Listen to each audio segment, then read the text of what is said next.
Apply the suction mount to the very top of the windshield.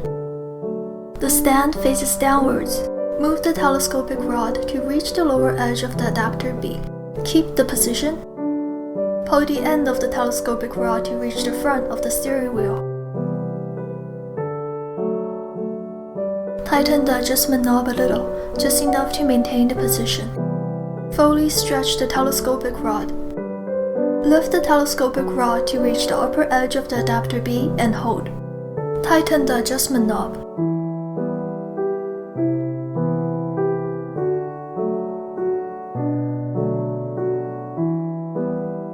Fine adjustment. Loosen or tighten the adjustment knob one click at a time.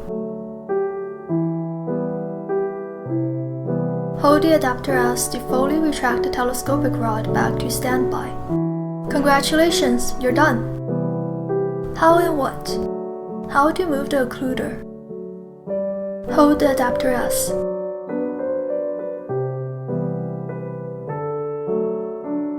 What to do in case small ball becomes detached. Just press it back in at your next safe stop.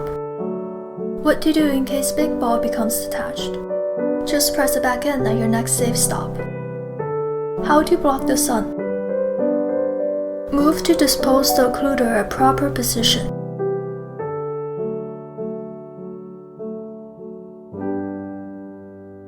When disposing line of vision, rotate to less obstruct vision.